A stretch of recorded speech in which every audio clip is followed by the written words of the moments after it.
same question sa mga first honor dyan. Okay, na naman. Ayan na naman tayo. Wala na namang naalala kahit na isa. Ano, nato na naman ang kaalala. Pag po ba natin na Ha? Pag po ba na sa Yung ano, naman mo. Connection. Mali. Friends mo ba? Yes! Yes, wala pa si Carla! Ang title ng topic natin last week is Your Friends Matters to God. Your friends Okay. Alam mo yung nagdaan doon? Tell me your friends and I will tell you who you are. Tell me your friends and I will tell you who you are. So, nag-check na ba tayo kung sino-sino yung ating mga nakakasalumuhan, nakakasama, or mga kapatid, hindi lang tayo buhay sa flesh. Mayroon po tayong spirit and soul. So, hindi tayo nakikipaglaban ano naman sa flesh. Meron po tayong nakikipaglaban sa pamamagitan ng ating spirit. So, kaya mga kapatid, importante na tayo ay nasusurround ng mga kaibigan o environment na kung saan naka-align sa kalooban ng Panginoon. Dahil kung nasusurround tayo ng mga tao na namumuhay ng mga mundo, namumuhay na ayon sa taliwas sa kalooban ng Panginoon, maaari tayong madamay sa ano man ang mga kamalasan na meron sila. Okay? Maaari natin ma-adapt yung spirit na meron sila. Sabi nga, makisama ka sa tatlong tambay, kahit hindi ka tambay, next week tambay ka naman naman ka. Okay? Makisama ka sa tatlong chismosa, kahit hindi ka chismosa, next week chismosa ka na rin. There is a transferring of the spirit, mga kapatid. Okay? Yung, di ba sabi ko nga sa isang quote ko, pumunta ka sa palengke ng isdaan, kahit wala kang binili, mga kapatid, kahit wala kang hinawakan, paglabas mo ang isda ka. Because yung environment affects sa buhay natin. Nakaka-apekto sa buhay natin. Kahit ayaw man natin. Okay? Kaya nga, yung title ng topic, your friends, your circle of friends matters to God. O kaya dapat pinipili natin kung sino-sino yung ating mga naging kautupang nila, sabi nga nila, kautupang nila, yung parating kausap, na nakakaroon ng impact sa buhay mo. Kung siya ba ay nakakalugod sa Diyos o hindi. Kasi, kapag ang kaibigan mo o kasama mo ay parating nakamit sa kalooban ng Diyos, maaaring ma-spare yung buhay mo. As in, sa topic natin na nakaraan, kung sino ang nanood, ma-spare yung buhay natin instead na mapapahamak na tayo. Pero dahil sa panalangin at lahat buong kaibigan para sa iyo, minsan kasi biglang mo na lang, uy, bakit naisip ko sa kaibigan? Parang may something na mangyayari sa kanya. Naniniwala ba kayo sa ganoon? And mag-pray ako. Dahil hindi mangyayari sa kanya. Connection yan, kapatid. Connect ka. Okay? Sa mga makakaalam, tayo ay hindi nakikipaglaban ang manubuhay ayon sa laman-laman. Meron tayo ng spirit.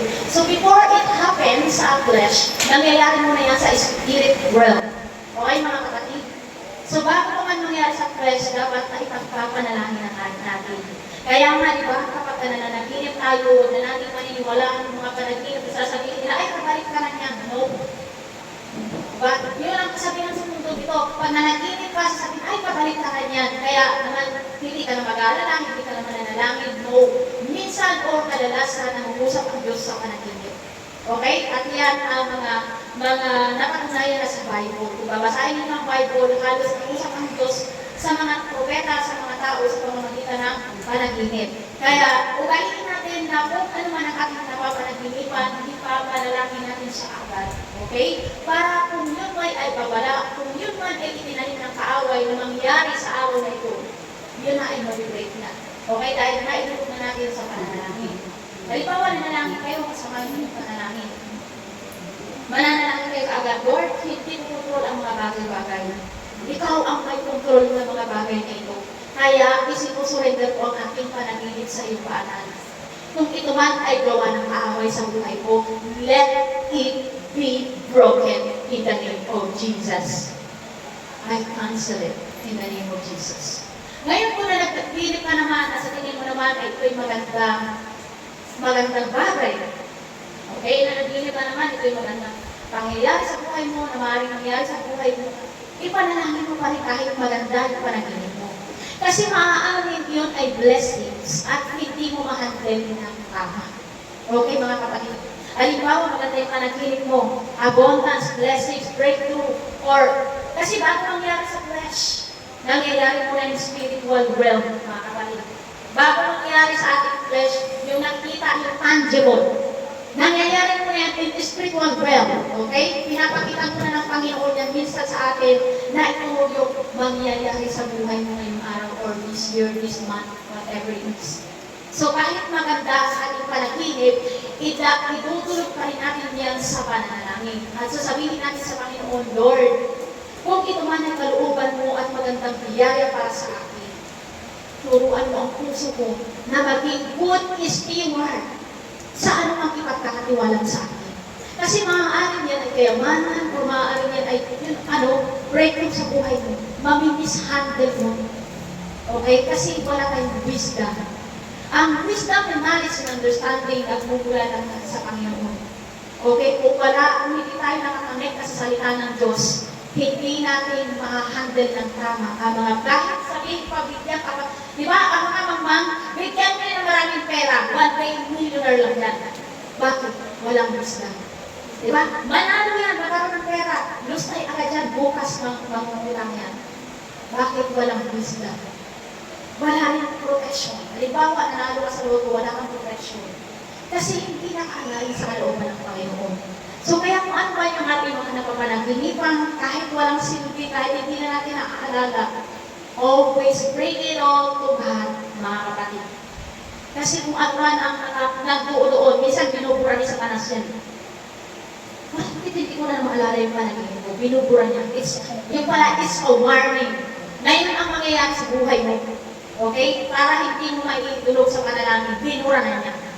Diba? Minsan magtataka ka, bakit may ganitong nangyari na hindi ko inaasahan.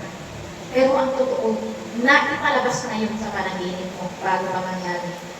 Ang problema nga lang, hindi tayo aware, hindi natin idinudulog sa Panginoon. So, pag-isip pa lang natin sa umaga, napakahalaga na dumudulog tayo sa presensya ng Diyos. Kasi sa mga panaginip pa lang natin, idudulog na natin yan.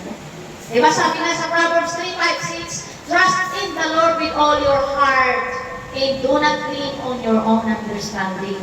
In all your ways, acknowledge Him and He will direct your path. Okay?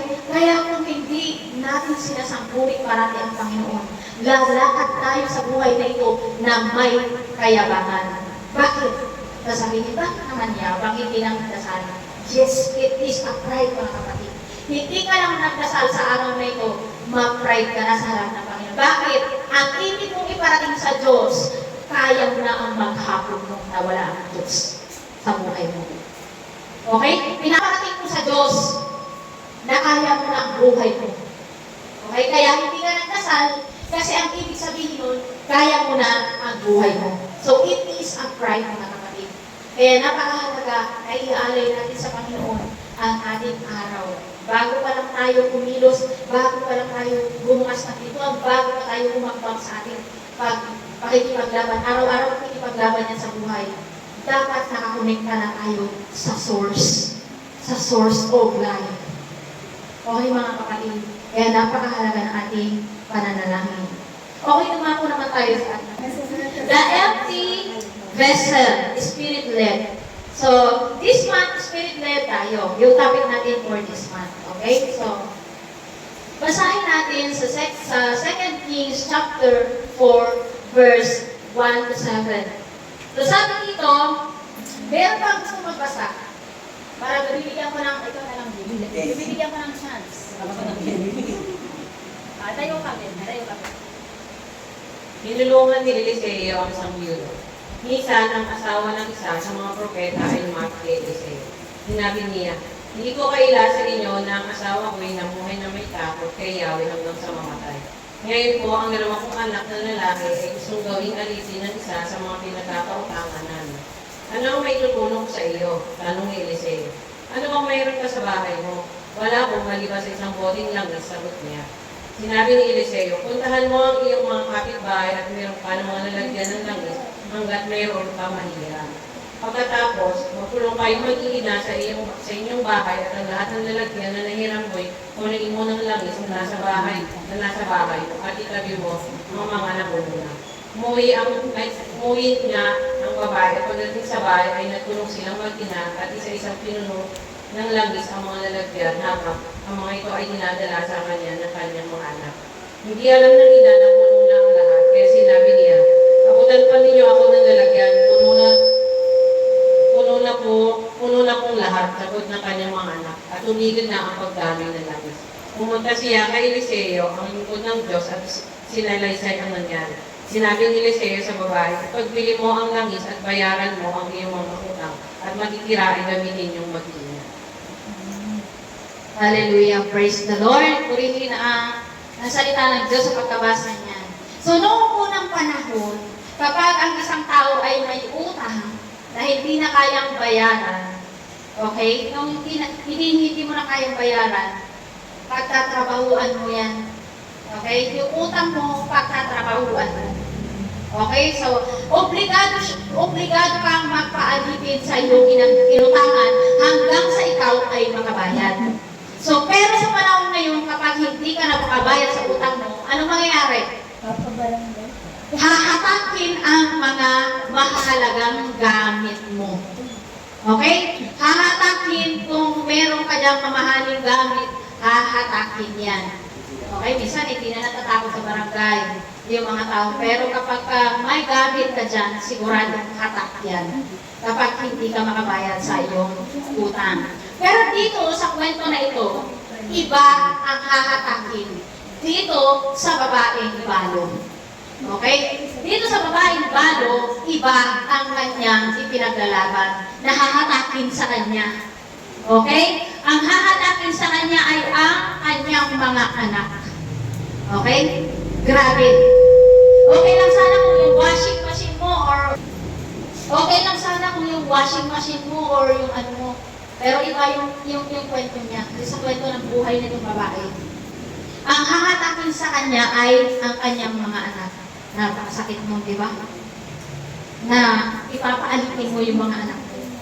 Yun na nga lang ang kayamanan mo.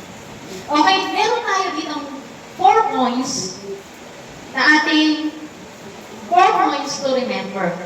Okay? Number 1, deposit or invest something to the kingdom of God so that you can withdraw some things if ever you hit the bottom rock in your life. Mag-deposito daw tayo. Ano yung ating i-deposito? Sabi nito sa verse 1, minsan ang asawa ng isa sa mga propeta ay lumapit kay Eliseo. Sinabi niya, hindi ko kaila sa inyo na ang asawa ko'y namuhay na may takot kay Yahweh hanggang sa siya'y mamatay. Ano yung piniposito niya? Naglingkod siya sa Panginoon. Namuhay siya na may takot hanggang sa siya'y mamatay. Ngayon po, ang 2 anak na lalaki ay gustong gawing alipin ng isa sa pinagkakautangan namin. Okay, ano yung piniposito ng asawa? Bago siya namatay, hanggang siya ay mamatay. Paglilingkod sa Diyos.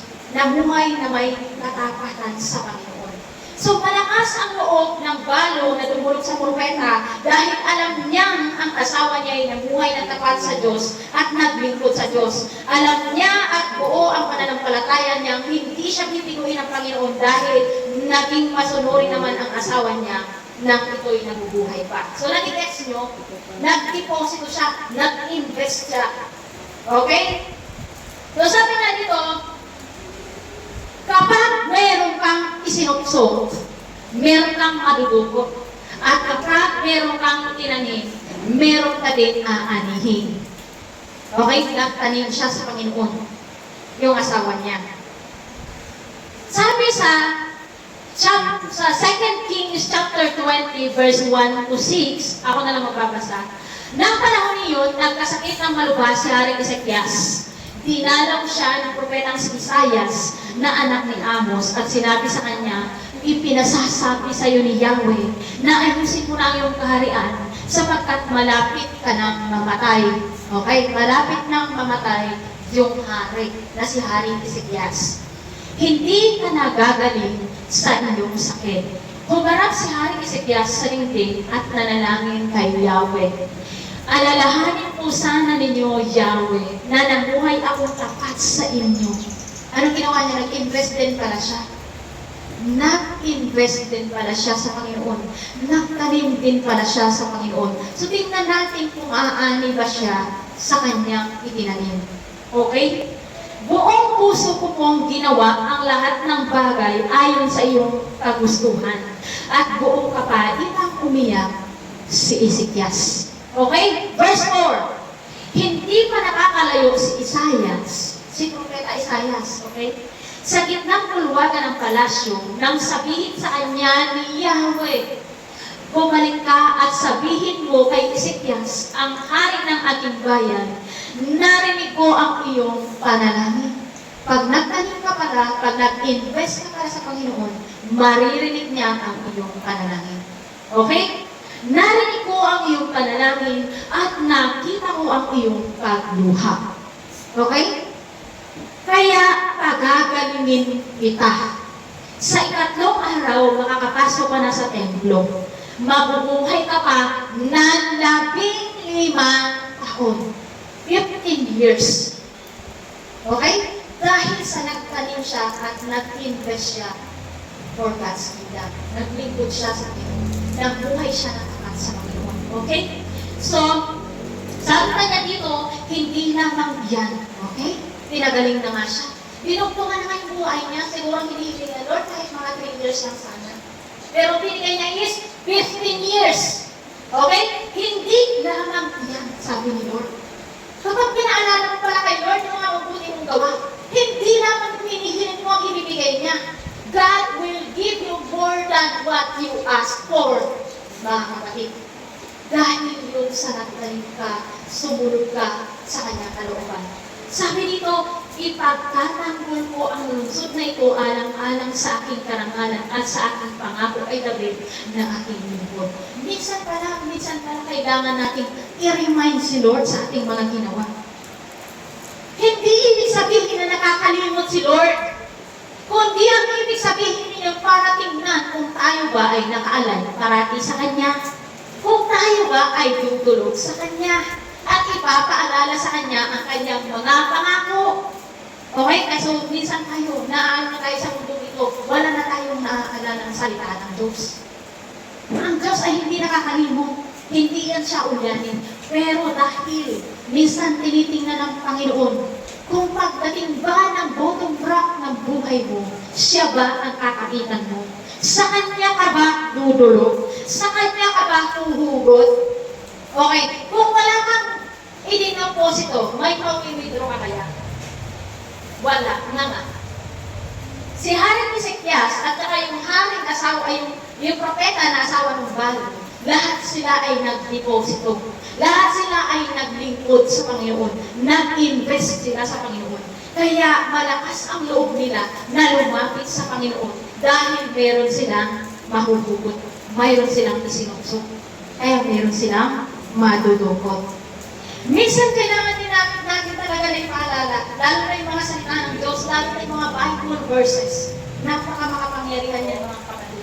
Ngayon kung hindi ka nagbabasa ng Bible, anong pangako niya ang ipapaalala mo sa Kanya? Okay? Mananalangin ka. Hindi ka tumagos sa bubong yung panalangin mo. Bakit? Walang sword. Ano ba yung sword? Yun yung Word of God. Nakasulat sa Bible. Ang espada ng Diyos ay ang salita ng Diyos. Kaya dapat kung tayo ay nananalangin, may kasama siyang Bible verse, mga kapatid. Kasi nakatapos yan doon sa kalangitan. Hanggang doon panalangin. Siyempre, dyan pa lang sa alaka, nandyan siya sa panas, nakaharang na sa panalangin. Ngayon, pagdating mong panalangin mo doon sa harapan sa panas, anong gagawin? Nanganak kasi walang Bible verse, walang sword, walang espada. Paano mo matataan siya sa panas? Kapag nananalangin tayo, hinahadlangan niya yan. Nandyan siya o. Ang mga kingdom of darkness ay nandyan sa alapaap sila. Sa mga himpapawid sila. Yan ang kanilang mga kaharian. So kaya pagdadasal ka pala, mag-pray ka pala, bago pa yan makarating sa langit, may pagdadaanan niya. May pagdadaanan niya ang gera. Kaya doon pumapasok yung kahalagahan ng salita ng Diyos, ng Bible verse, mga kapatid. Kasi ang Bible verse ay espada ng Diyos. Yan ay ating armas. Okay? Kaya, pinikaharis ko ang bawat isa, magkaroon po tayo na pagtsatsaga. pagtsatsaga na magbasa ng Bible, pagtsatsaga na isaulo yung mga Bible verses kung ano yung nag-rema sa'yo. Halimbawa, nagbasa ka ng isang chapter. Ano yung Bible verse na nag-rema sa'yo doon? Hindi mo naman kung kaya pang sa ulo nila, Diyos maganda. Pero kung meron ka lang namang nasa ulo-uod, napakaganda kasi pwede mo yung sandata kay Satanas. Pwede mo yung pantaga kay Satanas. Okay? Kaya yan ang dahilan kung bakit nananalangin tayo na walang resulta. Kasi wala tayong ginagamit na espada. Pagharap mo kay Satanas, nga. Ayan, pinantok ka ng Satanas, wala ka man lang nagawa. Paano? Wala kang armas. Papasok ka sa gera, kailangan ka may armas. Ang armas natin ay ang salita ng Diyos, mga kapatid. Salita ng Diyos. Dahil nakasulat yan sa Hebreo na ang salita ng Diyos ay may magkabilang talas. Ito ay tabak na may magkabilang talas. Na tumatakbo sa kasukasuan ng mga buto maging sa paghihiwalay ng mga kaluluwa sa ating katawan. Tumatakbo siya, mga kapatid. Kaya kung meron tayong salita ng Diyos, pati ang hari ng mga kadiliman na yan, luluhod sa harapan mo yan. Kung mayroon kang salita ng Diyos. Diba? Nakasulat nga sa Matthew 4:4, ang tao ay hindi lamang nabubuhay sa tinapay, kundi sa bawat salita na nagmumula sa bibig ng Diyos. Okay? Kasi sa buhay na ito, kung wala ang salita ng Diyos, napaka-unfair ng mundo. Hindi mo kayang lumaban kay Satanas. May kapangyarihan niya si Satanas na hindi mo nakikita. Kaya kung wala kang Kristo, which is ang salita ng Diyos, paano ka lalaban? Hindi mo kayang daigin si Satanas sa sa titigan. Okay, may titigan ka lang, paano wala kang armas. Okay? Points to remember. Number 2. Whatever you have in your hands, offer it to God and have faith that He can be able to multiply your little. Okay? I-offer daw natin sa Panginoon kung ano man ang meron tayong kakarampot. Okay? Kung ano man ang meron tayo. Okay? And 2 Kings chapter 4 verse 2 to 3, ang sabi nito, ano ang may tutulong ko sa iyo? Anong ni Eliseo? Si Eliseo yung pinadala ng Diyos sa buhay nila. Okay? Yung propeta. Ano bang mayroon ka sa bahay mo? Ano ang meron ka sa buhay mo? Ano ang meron ka? Talento ba? Galing? O whatever? Ano ba ang meron ka? Kakaperanggot? Love offering? Pera? Kaperanggot? Ibigay mo yan sa Panginoon. Sabi dito, wala po maliban sa isang boteng langis. Okay, sinabi ni Eliseo, puntahan mo ang iyong mga kapitbahay at humiram ka ng mga lalagyan ng langis hanggat meron kang mahihiram. Okay, wala pa lang lalagyan yung balo. Wala pala siyang empty vessels. So kaya kailangan niya manghiram ng mga sa ibang verses nga, kung babasahin mo yan sa ibang translation, tapayan. Okay, tapayan. Mga tapayan. Paano magkakasya ang isang bote ng langis doon sa mga tapayan? Dahil sabi ni Eliseo, puntahan mo ang iyong mga kapitbahay at humiram ka ng mga lalagyan. Okay? Yung lalagyan na yun ay tapayan yung malalaki na mga jars. Malalaki na mga jars. Ito naman ito naman yung nangyari kay Jesus nung inalay nila yung 2 pirasong isda at 5 tinapay. Okay? Kaya, di ba sabi doon, kung ano man ang meron ka sa iyong bahay, kung ano man ang meron ka, i-offer mo sa Panginoon. Okay, sabi sa Mateo 14, verse 17 to 21, sumagot sila, wala po tayong pagkain, kundi 5 tinapay lamang at 2 isda. Ito yung nangangarap si Jesus Christ na sobrang dahil po ang pumunta. Ngayon, inabot na sila ng diliw. Walang ipapakain sa mga tao. Paano makakain yung mga tao?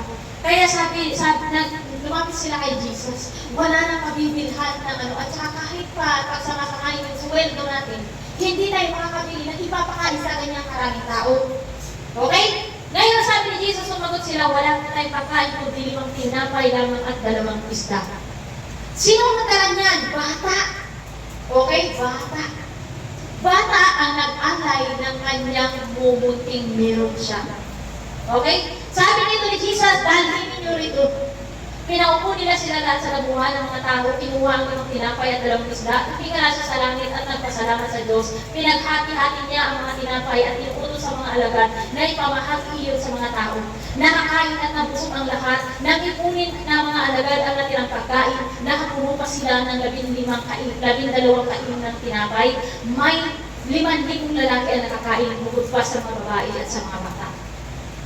Yung pirasong isda at saka 5 tinapay, equals to ano? Iba talaga ang mathematics ni Lord. Iba ang kanyang mathematics sa mathematics natin. Sa mathematics natin, 2 isda plus 5 tinapay equals 7. Nagigets nyo? Equals 7. Sa mathematics natin. Pero kung i-align natin ang ating buhay sa mathematics ng Diyos, sa God's kingdom, hindi sa kingdom ng mundo ito, yung ano man ang meron tayo, itulog natin yan sa kananahin. Halimbawa, kapirambot na lang ang natirang sweldo. Ipanalangin mo yan, kapatid. Na parang Joy Ultra, na 100 pesos mo magkakasya ng 1 linggo. Kasi binulog mo sa mathematics ng Diyos. Di ba, ilan libo ang nakakain sa 5 tinapay at 2 isda? 5,000. Bukod pa yung mga bata. Kung i-research mo yan, nasa 20,000 ang sumagal pag-uusip. So nakita natin dito na ang Diyos, hindi siya nakatingin sa lupa, paano, o kung ilan lang ang kaya mo. Okay? Sasabihin mo, kaunti lang ito. Yan, kaunti mo yan ang mastermind ni Lord na paramihin. Okay? Yan kaunti mo, yan ang mastermind ni Lord na paramihin. Sabi nga dito, God is a God of multiplication. Let Him multiply your little. Okay? Ano ang mayroon tayo? Sarili lang ba natin? Yes, ibigay natin sa Lord. Pumunta tayo, matakin tayo, ialay natin yan sa Diyos. Yung sarili natin. Yung empty ka na, bigat ka na. Punong-puno ka na ng kabigatan sa buhay. Sunod-sunod yung mga bagyo ng buhay mo. Halos hindi ka na makatayo. Ialay mo yung pilay mo sa Diyos. Dahil ang Diyos ang mag-multiply kung ano man ang meron na kakarapot na inalim sa Kanya. Diba? Ibang-iba ang kingdom economy, mga kapatid. Kaya huwag tayong matatakot sa mga nangyayari sa nagtataasan ng mga presyo, nagtataasan ng lahat na lang, nagtataasan, huwag tayong matatakot. Kasi ang kingdom economy natin ay iba kaysa economy ng mundo. Okay, mga kapatid? Hindi kailangan ng Diyos, halimbawa, di ba? So, kagaya na lang nito, di ba? Nag-o-offering tayo, nag-tithes in offering tayo sa Panginoon. Okay, sabi nito, hindi kailangan ng Diyos ang pera natin. Dahil ang lahat ng mayroon tayo ay sa Diyos yan lahat. Wala tayong pag-aaral. Kahit anak natin, kahit asawa natin, hindi natin sila pag-aaral. Sila ay pag-aari ng Panginoon. Trabaho natin, negosyo natin, hindi yan sa atin. Sa Diyos yan lahat. Kaya kung ano man ang meron tayo, sabi nito, lahat ay pag-aari niya. But God wants us to give it to Him so that He can multiply it. Ganyan kakamahal ng Diyos. Bakit kailangan natin ialay sa Panginoon kung ano meron tayo, kung ano konti na meron tayo? Kasi gusto ni Lord na i-multiply. Hindi gusto ni Lord na, di ba yung mindset natin, pag nagbigay kasi ako, baka malugi naman ako. Pag nagbigay kasi ako, baka naman mawala na rin kami, maubusan na rin kami. Yan yung mindset na itinatatak sa atin sa Satanas. Okay mga kapatid, yan yung mindset na matagal na itinatak sa atin sa Satanas. Pero kung papalitan natin yung mindset na yan, ang law of nature ng Panginoon, the more you give, the more the blessings you will receive. Diba? To break the poverty, be a giver.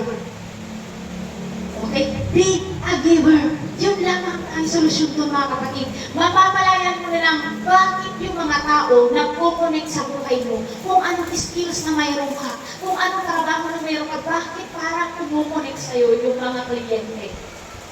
Kasi naka-align ka sa kingdom of God. Halimbawa, nagpa-partner ka sa isang gawain, nagdo-donate ka sa isang gawain. Siyempre yung pangalan mo, naka-intact sa langit yan. Ito, partner ito ng church. Ito ay partner ito ng ating gawain.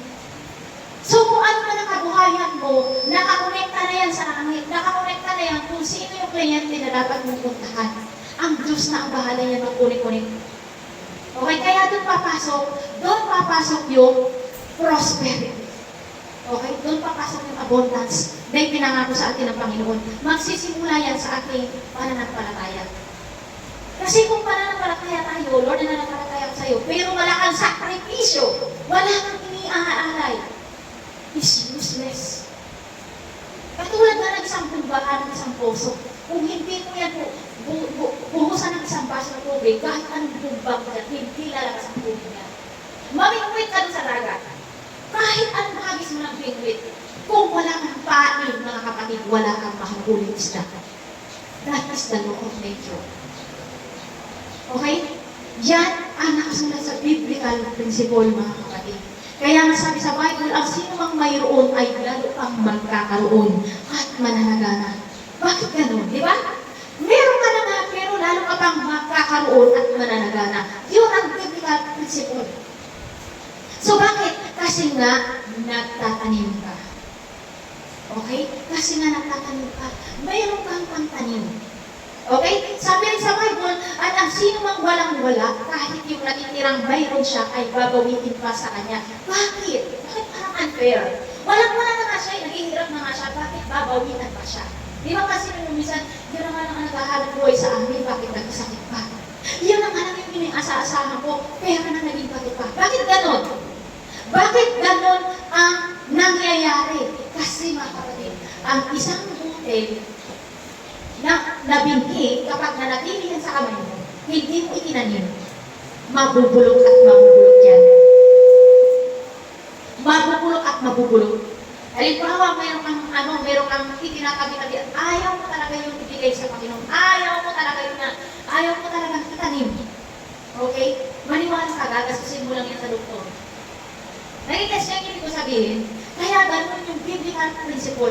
Ang sino mang walang-wala ay dahil pang mawawalan. Kahit yung natitirang na sa kanya, na itinatabi-tabi niya, mawawala sa kanya. Bakit? Para itong seed, para itong bigit, na kapag niliko mo lang sa kamay mo, hindi magtatagal, mabubulong. Dapat yung bigit na mayroon pa, itanim mo. Para mabuhay. Para mabubuo at mabuhay. Yun ang biblical principle na kung sino man ang meron na, lalo pang magkakaroon at managana. Kasi nga nagtatanim. Okay mga kapatid, sabi nga dito, di ba may sasabihin natin? Yan. Yung sabi dito, wala kang, kapatid, baka sasabihin mo, Pastor, wala naman talaga akong kapera-pera pang-cooperative. Di ba minsan may time na ganyan? Wala naman talaga akong kapera-pera. Kapatid, dyan din ako nag-umisa. Walang pera-pera. Pero sumigi lang na sumigi kahit walang pang-offering. Diba? Kahit walang pang-offering mga kapatid. Sumigi lang tayo ng sumigi. Umattend lang tayo ng umattend. Hanggang sa tayo ay nagpusang maunawaan natin yung kalooban ng Panginoon. Mabibless tayo, magkakaroon tayo ng pang-offering. Okay? Magkakaroon tayo tuloy-tuloy lang. Consistency is the secret. Consistency is the key. Tuloy-tuloy lang na pag-attend dahil ang sabi ng Diyos, ako ang nagbibigay ng binhing inyong itatanim. Ngayon, kung wala ka pang-offering, hindi ka na magsisimba, lugi ka. Paano ka magkakaroon kung hindi ka na magsisimba? Diba? Ialay mo muna yung sarili mo sa Panginoon. Your empty vessel. Para magkaroon ka. Ano sabi dito sa 2 Corinthians chapter 9 verse 10 to 12? Ang Diyos na nagbibigay ng binhing itatanim at tinapay na makakain, ang siya rin magbibigay sa inyo ng binhi. Okay? Si Lord pala ang nagbibigay sa atin ng ating pang-tanim, pang-offering, pang-tithes. Narigas niyo ko? Sabi niya, at magpapalago, palalago ni Lord. Magpapalago nito upang magbunga ng sagana ang inyong kabutihang loob. Okay, kapag tumutulong pala tayo. Si Lord pala nagpapalago nun. Pagtatanim nyo sa Panginoon, dahil kapag tumutulong tayo sa ating kapwa, lalo na sa gawain, si Lord ang nagpapalago. Pasasaganain niya kayo sa lahat ng bagay. Napakasarap ng mga pangako ng Panginoon.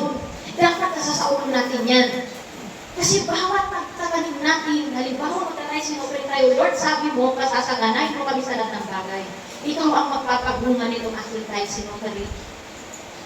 Diba? Nandun yung pananalig at pananampalataya. Sabi niya, pasasaganain niya kayo sa lahat ng bagay upang mas marami ang inyong matulungan. Sa gayon, lalong karami ang magpapasalamat sa Diyos dahil sa inyong tulong na dadalhin namin sa kanila. Okay? Minsan kasi kadalasan, nung unang panahon Nung panahon pa nila Pablo, sila ang nagdadala ng mga ayuda sa mga nangangailangan. So tayo naman ang mga member ang magbibigay ng ayuda. Ipinagkakatiwala natin sa ating mga pastor, sa ating mga nag-donate tayo. So yan ang sabi ng Panginoon, ang pagtulong ninyong ito sa mga kapatid ay hindi lamang makakatubod sa kanilang pangangailangan, kundi magiging dahilan pa ng walang hanggang pasasalamat nila sa Diyos. Okay? Diba? May mga natutulungan tayo na nagpapasalamat sila sa Diyos. Kaya yung ating pangalan sa langit ay check na check. Paano kung tinako lang natin yun? Hindi mo di-share ano sila sinuswerte. Pinaghirapan ko kaya to, di ba meron tayong gano'n na mindset? Sabi ni Lord, magugulog yan sa kami, maniwala ka.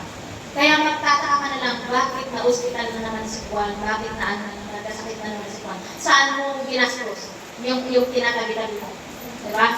Na-accident si ganito. Saan mo ginastos? Yan, kapag may nagkakaroon ng mga sakit, doon lumalabas yung mga itinatago-tago.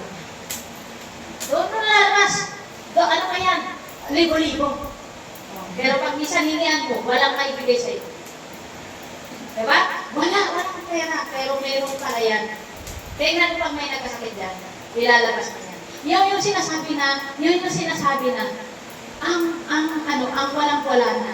Pero alam ng Diyos na meron pa rin naman pala. Kinikim-kim-kim mo pa. Lalo lang yung mawawala sa'yo. Kasi gagastusin mo rin yun sa ibang bagay na walang halaga. Okay? Kung meron ka tapos ginagawa mo yun sa Panginoon, tinanin mo, sigurado kung aanin. Kasi tayo pag pumastos tayo dito sa mundo, gastos na yun, wala na tayong asahan, gastos natin sa mundo. Diba? Okay, gastos natin sa lahat natin pangangailangan, may asahan ka pang balik. Susuklihan ka pa doon sa grocery, wala. Wala ka na sumuli sa tindahan.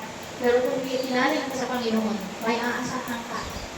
In a mysterious way, babalik yan ang siksik, hindi ka maabot na biyaya. Kasi yan ang pangabot ng Diyos na tapat. Diyos na tapat na hindi nagsisinungaling kailanman. Hallelujah. So, number 3,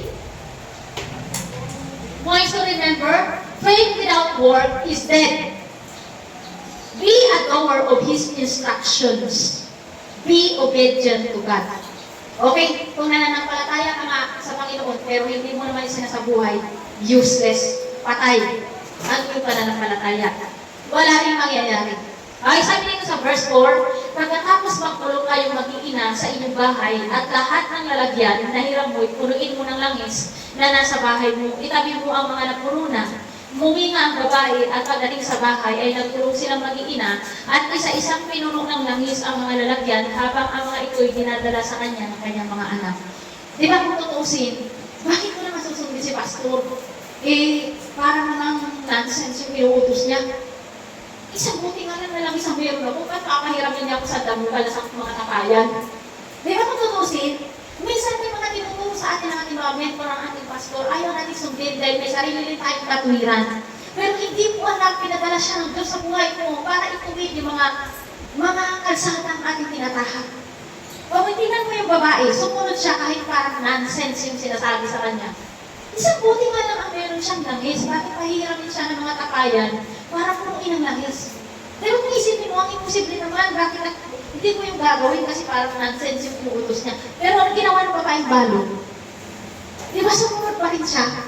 Sumunod siya doon sa utos ni Propeta Eliseo.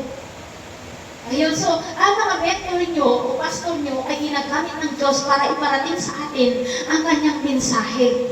Ngayon, kung hindi natin sinusunod ang instruction ng ating pastor, wala tayong tiwala sa ating pastor, wala rin itong saysay. Useless din. Minsan may pinapayo ang ating pastor sa atin ayon sa salita ng Diyos, pero manangatwiran pa tayo. Okay? Di ba? Sasabihin pa natin, okay lang yan, mauunawa naman ako ng Diyos. Marunong pa tayo sa Diyos. Okay? Di ba?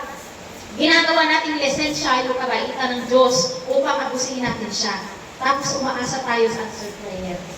Okay, di ba? Minsan umaasa tayo sa answered prayer. Kailangan natin panampalatayan ang instruction ng Diyos gamit ang buhay ng ating pastors. For they are sent by God in your life. Wala pong aksidente, mga kapatid. Nakasulat mo yan sa Bible ang lahat ng mga nangyayari sa ating buhay. Maging kung sino man ang pastors na itinalaga sa atin, ay hindi mo yan aksidente.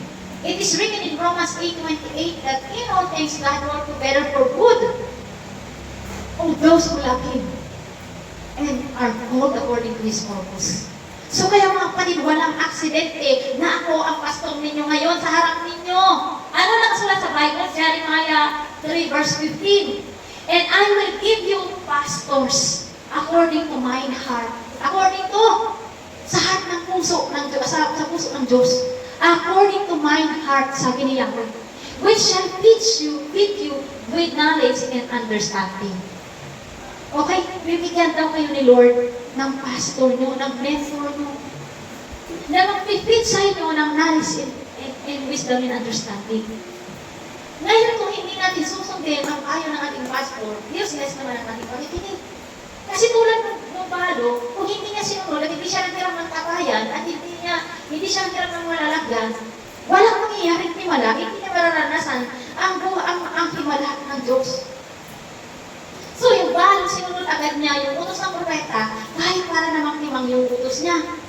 Pero hindi mo manghihiram siya ng mga tabayan para punuin ang langis na nakakapiranggot lang. Parang napaka-imposible pero sumunod pa rin siya. Minsan may mga nasasabi ang pastors natin na tinatamaan tayo. Di ba minsan nakakasalita yung mga pastors natin, tinatamaan tayo, sasabihin naman natin, si pastor naman hindi personal.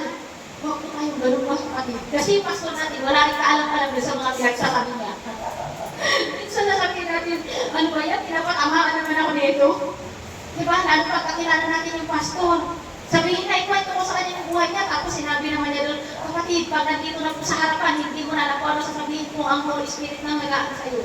Kung ano yung mga pagsasabihin mo. After that, kung hindi mo pa panoorin yung video, hindi mo malalaman, sinabi ko pala yun. May mga kapatid, kaya huwag natin kung personalin. Kapag po tayo ay tinatamaan ng salita ng Diyos, ibig sabihin, mayroong inaayos ang Panginoon doon sa puso natin kasi tinamaan tayo eh. Magpasalamat tayo. Ang salita ng Diyos ay masakit. Masakit po yan kasi yan, espada yan.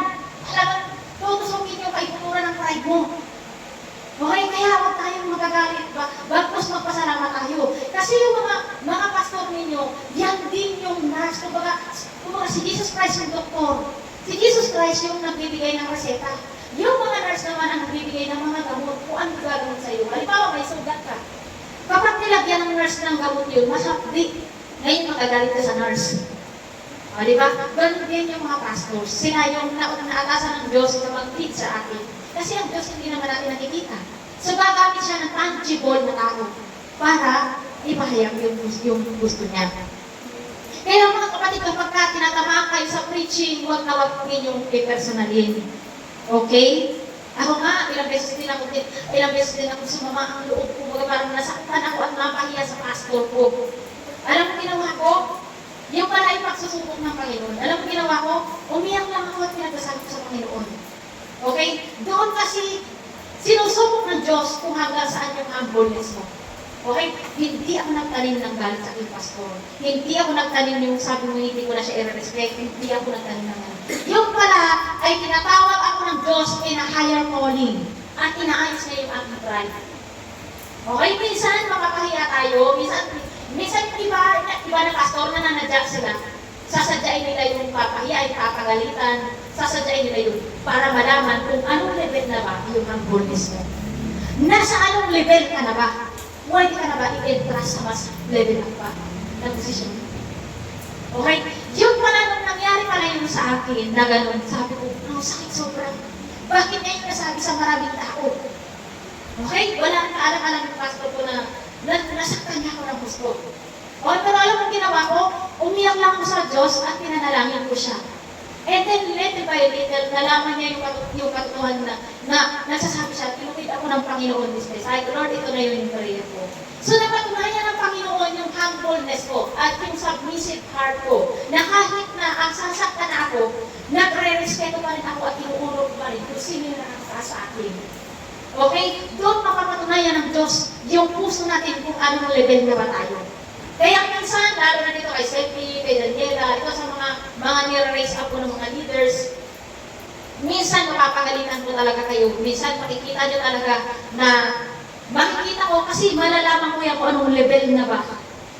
Kung anong level na yung humbleness niya. Kasi hindi ka pwedeng mag-lead. Hindi ka pwedeng itaas kung mayabang ka at may pride ka. Nope. You are not allowed. Okay? Tanging ang mga humble na tao lamang ang pinagkakatiwalaan ng Panginoon para sa kanyang blessings. Okay? Yung mga humble heart lang ang pinagkakatiwalaan ng Diyos. Sabi nga dyan, when God wants to elevate you, He will first humble you. Ite-testing ng Diyos yung humbleness mo. Kung pwede ka na bang pagkatiwalaan sa malaking blessings. Okay? Ano na nag-guess ng bawat isa? So number 4, sabi dito, God is able to bless us more than we could imagine. As long as we have the empty vessels to offer to Him for His blessings. Di ba sabi diyan, hindi alam ng ina na puno ng lahat ng, kaya sinabi niya, abutan pa ninyo ako ng lalagyan.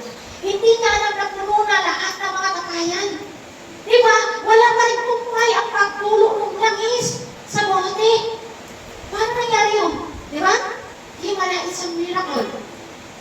Sabi dito, at tumigil na ang pagdaloy ng langis. Nung sumabot yung mga anak niya na puno ng lahat, saka lang tumigil yung langis sa pagdaloy. Saka lang tumigil yung blessings. Nung wala na siyang may offer sa Diyos na vessel, na empty vessel. Okay, saka lang tumigil yung biyaya, yung blessings. Nung wala na siyang may offer na lalagyan sa Panginoon. Diba? Sabi niya, pumunta siya kay Eliseo. Diba ginagalang niya? Submissive siya sa authority. Pumunta siya kay Eliseo, ang lingkod ng Diyos, at sinalaysay ang nangyari. At sinabi ni Eliseo sa babae, ipagpili mo ang langis at bayaran mo ang inyong mga utang, at ang matitira ay gagamitin ninyong mag-iina. Diba kung tayo yung pinagkatiwalaan na tayo, may blessings na tayo, pakialam ba natin sa pastor natin kung sino yung nanalangin sa atin? Diba? Hindi tayo trusted. Pero tingnan mo yung ginawa ng balo. Nag-submit siya doon sa kay Eliseo. Kahit alam na niya na pwede niya yung ibenta, hindi pa rin siya nanguna, hindi niya pinangunahan yung leader niya, hindi niya pinangunahan. Naghintay siya kung ano ang sasabihin ni Eliseo. Diba? Ay, puno na ang lahat, ibibenta ko na to para magkapera ako. Nagmamadali ka pang mabenta. Pero ang ginawa niya, ino-honor niya yung pastor niya, yung leader niya. Kaya siya na-bless ng gusto ng Panginoon. Okay? Sabi dito, we must practice to live by faith and not by sight. Upang maranasan natin yung masaganang pagpapala ng Panginoon.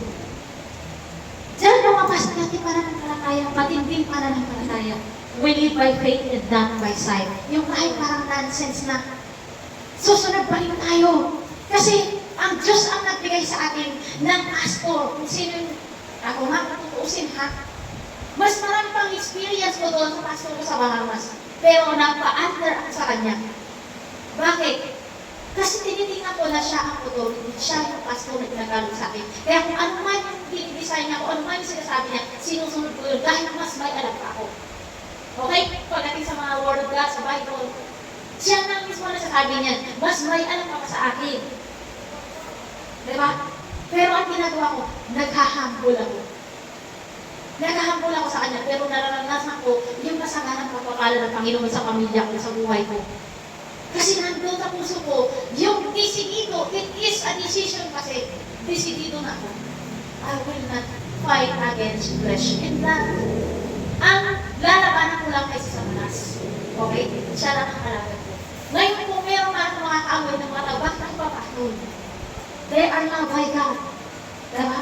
Mahal sila ng Panginoon. Bakit sasaktan ang mga mahal ng Panginoon? Diba? Kaya nandun ako, pagdating sa mga tao, nandun ako sa bottom. Nandun ako sa pinakang baba, sa pinakang grabe. Pero pagdating kay Satanas, nandun ako sa pinakang mataas. Yun ang sekreto. Yun ang sekreto mga kapatid. Dapat tayo ay maging humble. Maging submissive tayo sa mga tao, ipinagkakatiwala ng Panginoon sa atin upang mag-fit ng kanyang mga salita. Sumurrender tayo kasi ang pag-surrender natin sa ating pastor o sa ating leader, it is nangangahulugan na susurrender ka sa authority ng Panginoon. Kasi tayo, yung mga pastors na nakahid din sa atin, sila yung mga pinagkatiwalaan ng Diyos as a tangible presence of God. Kasi ang Diyos din natin nakikita, sa kumagam siya ng vessel, ng tao, para kalakalan ng kanyang pag-ibig, ng kanyang presensya. So, i-honor natin yung ating mga pastor. Katulad ng ginawa ng babae Paro.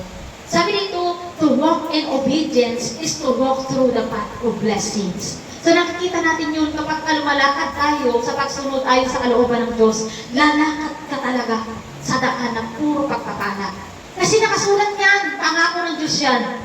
In Matthew 6:33, sinabi doon, unahin muna ninyo, subalit unahin muna ninyo pagharian kayo. Unahin natin ang Diyos at ang kanyang paghahari. At ang lahat, sabi niya, ay ipagkakaloob sa inyo.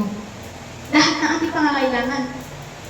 Hindi niya sinabing ang ilang piraso lang. Sinabi niya ang lahat ng ating pangangailangan. So ngayon kung ano man ang ating mga pinagdadaanan ngayon, because na ito, is not the will of the Lord. Hindi yan ang perfectong plano ng Diyos sa atin, mga kapatid. Okay? Yan ang perfectong plano ni Satanas sa buhay natin. Kaya nga nakasulat sa John 10:10, sabi doon, the thief comes only to steal, kill, and destroy. Ano yung destroy niya?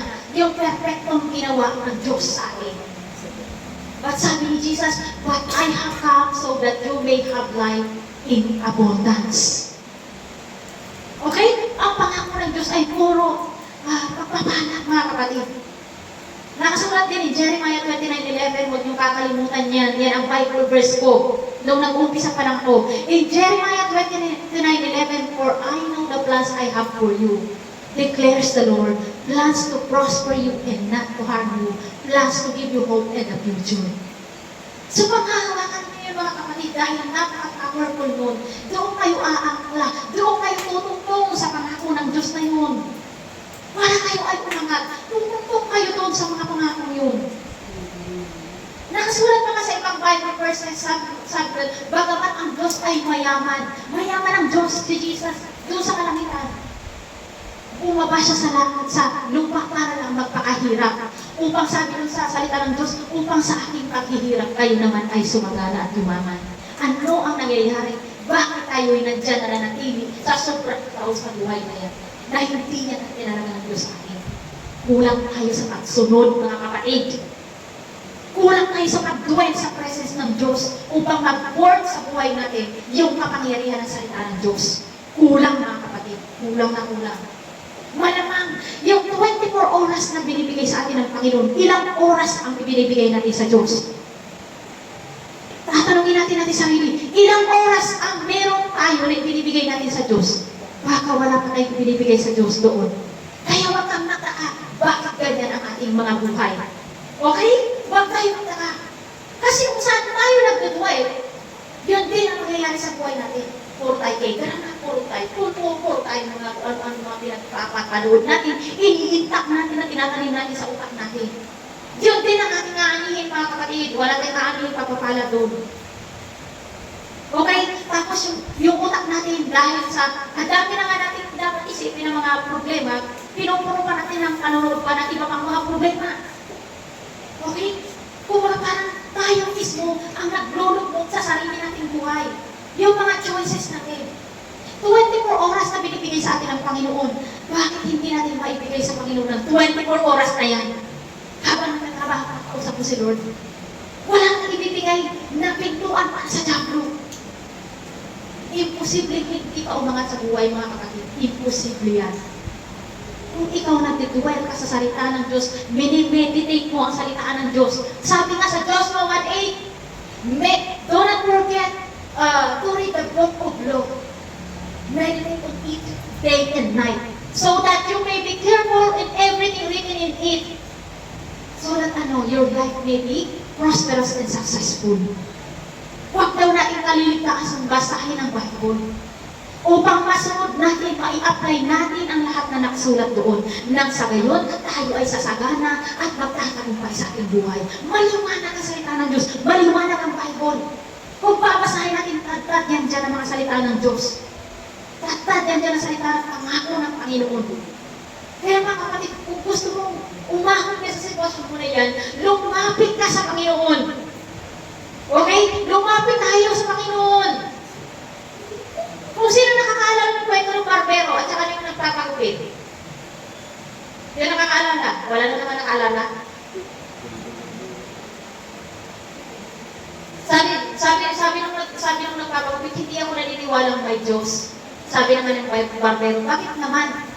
Kasi sabi niya, kasi kung may Diyos, dapat ang mga tao maalwan ang buhay. Bakit ang daming tao na maraming problema? Sumagot ang barbero, hindi rin ako naniniwala na may barbero. Sabi niya, ba't? Di ba barbero ka nga? Ba't di ka maniniwala na may barbero? Kasi kung may barbero, dapat wala nang mahabang buhok na naglalakad sa daan. Bakit ang dami nilang mahabang buhok na naglalakad sa daan? Kung mayroon talagang barbero. Oh, anong sabi ng nagpapagupit? Kasi ayaw nila magpagupit, kaya mahaba yung buhok nila. Sabi niya, ganun rin yun. Diba? Bakit marami may mga problema mga tao? Kasi ayaw nilang lumapit sa Panginoon. Okay? Gusto natin na maulingan tayo, pero ayaw natin lumapit sa aldero na may uling. Kaya mga kapatid, hinihintay tayo ng Diyos na mag-dwell tayo sa presence niya. Yung 24 oras na binibigay sa atin ng Panginoon, i-google natin yun sa Kanya. I-google natin sa pag-iisip ng mga biyaya, grasya at pagpapala niya. Aralin natin ang salita ng Diyos. Dahil habang inaaral mo ang salita ng Diyos, nag-i-invite ng blessings. Nag-i-invite ng blessings yun. Habang inaaral mo ang salita ng Diyos, tinataboy mo ng masasamang kamalasan na yan na paparating sa buhay mo, tinataboy nun. Nagkakaroon ka kasi ng forces. Divine forces. Habang inaaral mo ang salita ng Diyos. So yung may mga kamalasan na paparating, wala na yan, tataksi ka na yan. At ano may invite mo sa buhay mo? Blessings. Blessings. Kasi si Lord na mismo yung blessings. Ngayon sabi nito, hindi tumigil ang pagdaloy ng langis hanggat hindi nauubos ang lalagyan. Ibig sabihin, kung meron pa siyang lalagyan, sige pa rin ang buhos ng langis. Diba? Kung meron pa siyang lalagyan, sige pa rin ang buhos ng langis. Anong ibig sabihin nun? Like in our walk in Christian life, ano ang kaya mong bitawan sa buhay mo para malagyan ng Diyos? Diba? Kung meron kang mga spirit na, meron kang hawak-hawak sa kamay mo, spirit of greediness, space yan. Okay? Spirit of greediness, nagtitake yan ng space sa buhay mo, sa kamay mo. Kung bitawan mo spirit of greediness, papapalitan nyo ng biyaya ng Diyos. Kasi ang kailangan ng Diyos ay empty vessel. Lalagyan. Naubusan na ng lalagyan yung balong. Wala na siyang i-offer. Kaya sa buhay natin, ano ang kaya mong tanggalin dyan sa sarili mo para palitan ng biyaya ng Diyos? Di ba marami tayong mga dala-dala sa ating kamay? Marami tayong hawak-hawak. Spirit of anxiety, space yan. Spirit of depression, space pa rin yan. Nag-take ng space yan sa atin. Espiritu na hindi magpapatawad sa kapwa. Spirit ng galit. Space yan. Okay? Napupuno tayo ng mga yun. Puno-puno yung buhay natin ng mga yun. Diba?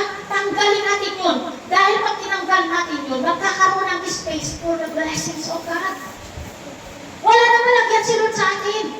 Okay? Wala nang malagyan si Lord sa atin. Punong-puno tayo ng angka ang mundo natin pag-iisip. Punong-puno tayo ng mga unclean spirit. Isuko natin yan sa Panginoon. Ipatanggal natin yan sa Panginoon. Para magkaroon pa ng space, yung blessing na dumaloy sa ating buhay. Kaya kung may space pa sana yung babae, kung meron pa sana siyang mai-offer sa Diyos, kung meron pa sana siyang mai-offer na space, tuloy-tuloy pa rin yung blessings. Hindi titigil, hindi hihinto. Kaso tayo minsan, kapag nakatanggap tayo ng kunting blessing, hindi na tayo magsisimba. Okay? Natanggap lang sa trabaho, ang ganda ng trabaho, hindi na siya naalala ang Panginoon. Doon na humihinto ang blessing, mga kapatid. Diba? Nagkaroon lang tayo ng konting negosyo na nakakaalwan-alwan. Busy na tayo, hindi na tayo makaatin. So doon na humihinto yung pagdaloy ng langis. Kasi wala ka ng space na may i-offer sa Panginoon. Dapat habang buhay, habang panahon tayo ay empty vessel. Bakit paano tayo maging empty? Kasi habang nag-pour out ang Diyos sa buhay natin, nagdadaloy naman sa iba, nagbibigay naman tayo sa iba. Kaya yung blessing ng Lord, hindi lang nananatili dyan. Patuloy na laging bago. Ito ay laging bago sa bawat umaga. Laging sa iba. Paano hindi tayo madamot? Okay? Mga kapatid, tanggalin natin lahat ng hindi sa Panginoon. Sabihin ninyo sa inyong panalangin, Lord, lahat ng hindi sa'yo na nandito sa buhay ko, alisin mo ito sa pangalan ni Jesus. Dahil hindi ko ito kailangan. Punuin mo ito ng lahat na nanggagaling sa iyo. Ganon ang sasabihin ninyo sa panalangin. Sabi dito, kaya dapat nang mawala sa inyo, yan yung mga dapat natin tanggalin. Kaya dapat na mawala sa inyo ang mga pagnanasang makalaman, ang pakikiapit, kahalayan, mahalay na simbuyo ng damdamin. Mahalay na simbuyo ng damdamin. Yan, mananonood tayo sa mga Netflix. Nakakaano yan mga kapatid. Nakakahadlang yan sa ating espiritual na pagpapala. Okay? Masasamang nasa. Ano yung mga masasamang nasa? Inggit. Mga inggit, galit, hindi magpatawad, hinanakit. Masasamang nasa. At ang kasakiman na isang uri ng pagsamba sa mga Diyos-Diyosan. Marami tayong dapat tanggalin mga kapatid. Dahil ang mga yan, umuupo pa yan ng espasyo sa buhay natin. At yan ang dahilan kung bakit gustuhin ba ng Diyos na pagpalaan tayo, wala na siyang mapaglagyan. Puno-puno kasi ng mga yan. Okay mga kapatid, puno-puno kasi tayo yan. Manood nga lang tayo ng ano mga pinapanood natin yan. Mapupuno na yung utak natin. Ang kalooban ng Panginoon sa atin magpakabanal. Tinawag tayo para magpakabanal. Bakit? Kasi nga kailangan niya ng espasyo. Kailangan mawala yan. Kailangan niya ng space to pour out His blessings. Non-stop na blessings. Non-stop.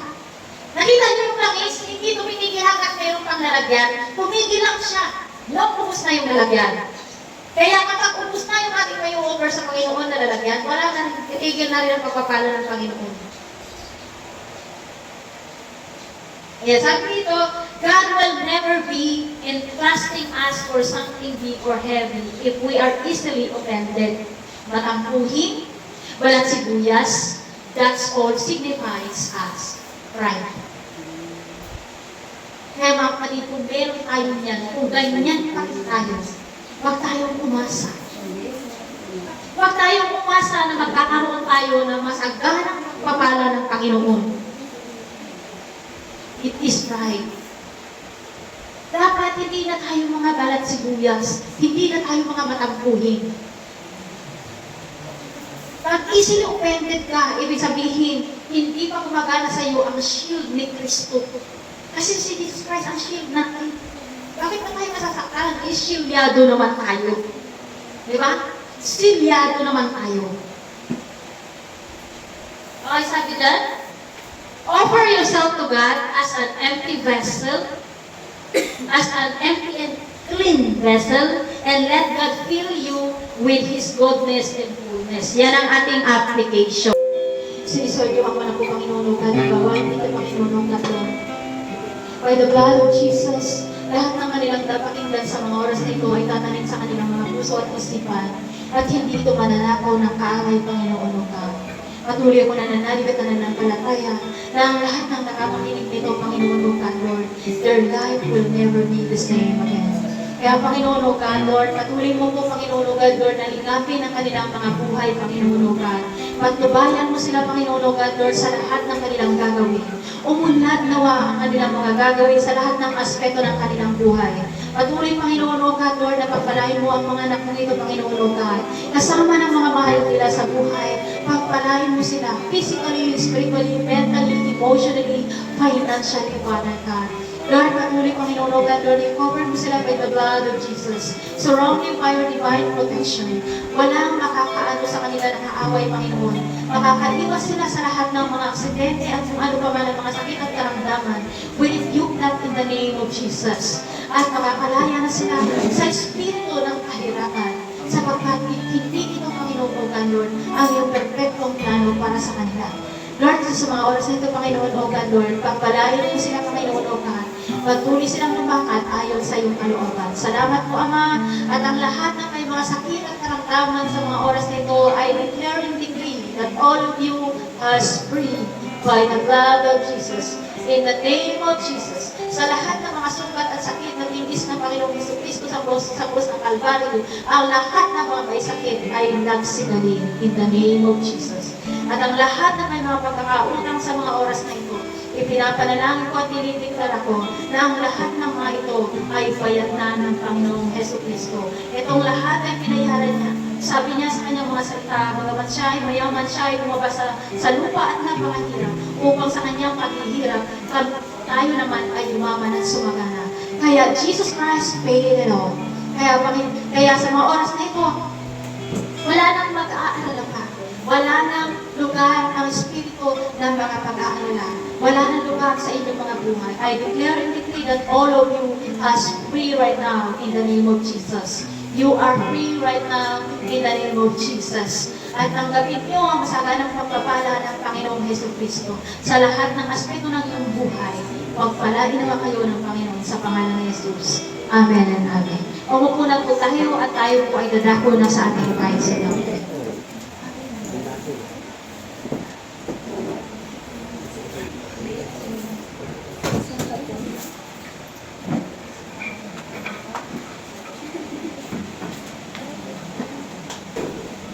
Okay po, para po sa tithes and offerings po natin.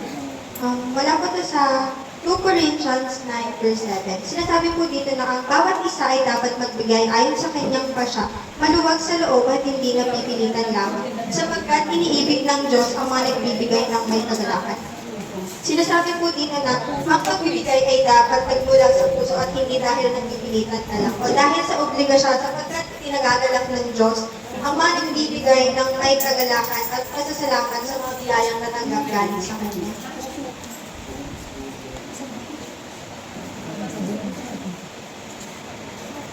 Father God in heaven, kinikilala po namin na ang aming lakas, talino, kayamanan ay galing lahat sa inyo. Ang aming pong ipinagkakaloob sa amin, tatanggapin mo po, ay binibigay sa amin, ay pinagkaloob mo sa amin. Tanggapin mo po ang aming mga handog at magamit sa inyong mga gawain. Ito po ang aking samot-saring dalangin sa pangalan ni Jesus.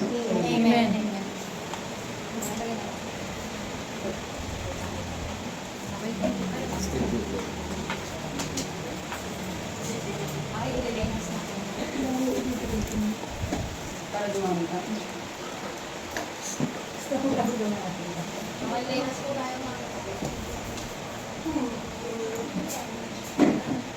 Father God in heaven, maraming salamat Panginoon. God, Lord, sa mga biyayang grasya, pagpapalang ito, Panginoon, Lord God.